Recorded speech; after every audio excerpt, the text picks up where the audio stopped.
Transcription number 29.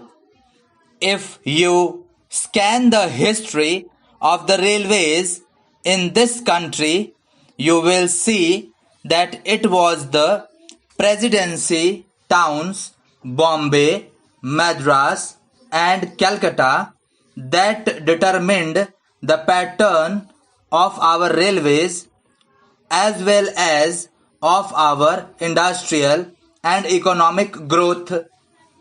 The British, when they landed in this country, established trading centers called forts.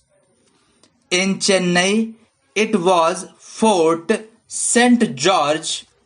In Calcutta, it was Fort St. Williams, and in Mumbai, it was merely a fort, and there was one in Surat also. It is these trading establishments which determined the pattern of government, the pattern of administration, and every other pattern under the British regime. They constructed the railways, they established the industries, they located their armies with reference to these three presidency towns. This idea of the presidency towns determining the pattern of our social structure, industrial advancement, and the system of our railways still persists. That is the mental lag that is hampering the vision of the Planning Commission, the Railway Board, and the Railway Ministry. Sir, once I happened to travel from London to Rome by train. Another time I had to travel from Moscow to Leningrad by train. Nowhere did I find on the continent of Europe lines of varying breadth. It is all a uniform gauge. So, is it in Russia? It may be 6 feet there. In America, in every industrially advanced country, you find that the gauge is uniform. This very country which ruled us, namely the United Kingdom, had inside its border a uniform gauge, but they inflicted 3 systems of gauge on India. They thought that would perpetuate what is called their domination, or in the negative sense that it would impede the industrial and economic growth of India. Secondly, it would make India always the customer and purchaser of lines and locomotives and rolling stock from the United Kingdom. In the old days, I am told it is the government which built the broad gauge line, and it is the private companies that took to this meter gauge and the narrow gauge. Though they may not have had the distinction of private and public sector in view, then it now appears that what the so-called public sector then did has been good, and what the private sector then did has been to our disadvantage.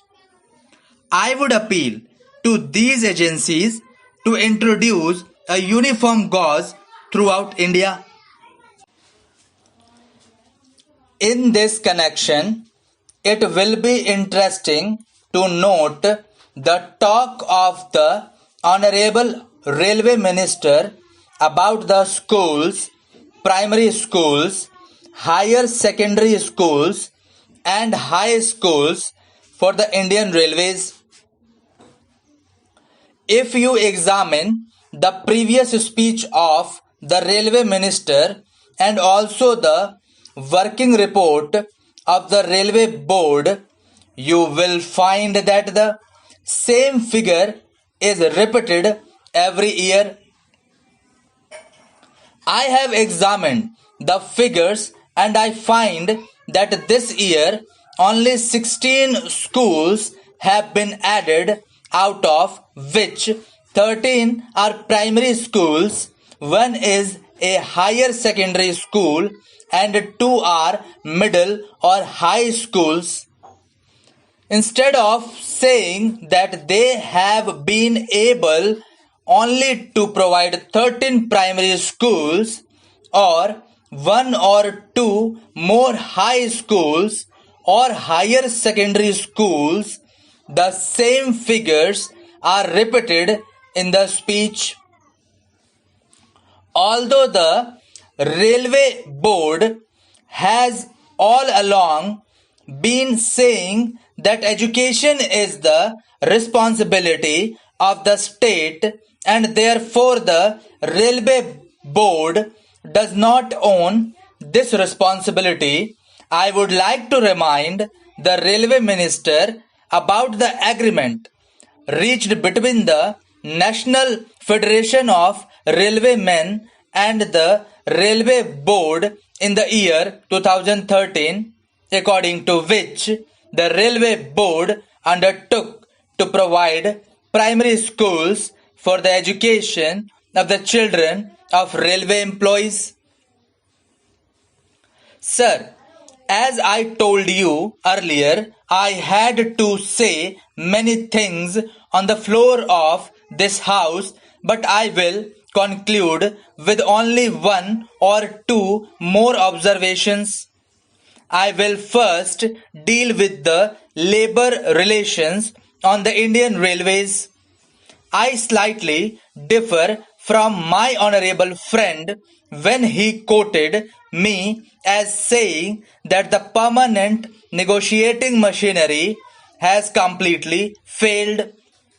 It is a fact that this machinery is not functioning satisfactorily. At certain places, it has failed. There is no doubt about it. But I would say in this house most frankly that at the board's level, this machinery has been working successfully. But this is not the position so far as the zonal railways are concerned.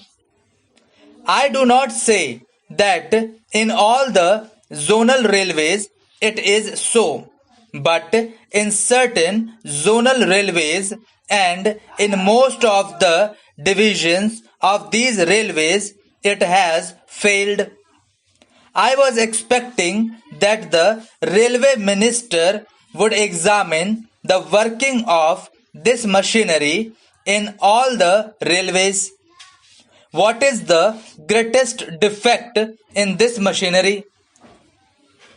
This machinery suffers to the extent that at the board level, if there is difference of opinion between the railway board and the railway labor, no arbitration machinery is provided to settle the disputes.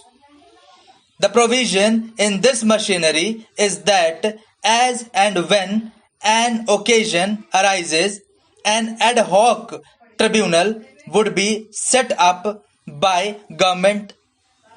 Thank you.